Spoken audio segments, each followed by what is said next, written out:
I'm gonna put you guys onto some game because I'm feeling generous today. Nah, I'm playing. All right, let's get your Spotify streams up. Some of you might have more Spotify monthly listeners than I do, so if that's the case, whatever you're doing, keep going. It's not for you, but this is more for anyone who's like just starting, who's just trying to figure out like, how do I get people to listen to my songs? Because by now, you've probably noticed you spend a lot of time making a song, you think it's really good, you show your friends, you show your parents, whatever, and they're like, dude, this is good, yeah, you should release it, you should drop it. You get all hyped up and you start, promoting it and putting your peers on whatever on social media. Then you go and you drop it and it crickets, right? Like nothing. And it feels terrible. And what happens is if you keep doing that for a long time, you're going to lose that motivation, right? Because when people do like your song, when you do get streams, it feels great. And you're like, yes, I'm motivated, I'm ready. And it unlocks those like portals in your mind of like, those creative entities start flowing, and you start thinking, start seeing your whole discography, and you start seeing like the music videos. You're like, yes, like I'm doing it.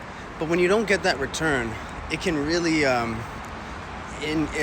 cave in pretty fast, and you don't want to burn out, and you don't want to be in a position where you start killing your own creativity. Because what you gotta understand, especially if you don't have a fan base, if you don't have connections, if you're doing this from the ground up, no one cares, and it's really, you got to get used to that fast. And the hardest thing though, because the thing is, I knew that, I always knew that, but you expect it to be strangers that don't care, right? You think it's people that don't know you don't care, but the reality is like the people that do know you also don't care. The people that fuck with you, meaning like they are your friends, they went to middle school with you, high school with you, your neighbor, your ex-girlfriend, someone you used to work with, coworkers, the active coworkers that are like, yeah, bro, I'll come to your shows.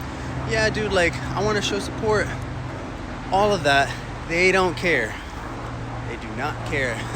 And that's the biggest thing, the eye-opener, is that you're thinking like, oh, well, I at least got all the people on my Instagram. I at least got all the people on my Facebook, on TikTok, whatever. I'm going to drop the song, and I'm at least going to get like 1,000, We'll go from there. Maybe they'll share it, and then it'll just blow up, right? If it does, great. You got a real good support system. The average artist does not. Even if people like you on a personal level, they're not invested in your music career. Sorry to say that. And it's not personal. It's really not like they hate you. Sometimes it could be. There's a lot of people that don't want to contribute to your success, and they just watch. And they just want to, lurk, but they don't really care, They just don't want to take the effort to, like, help, but they don't actively want you to fail.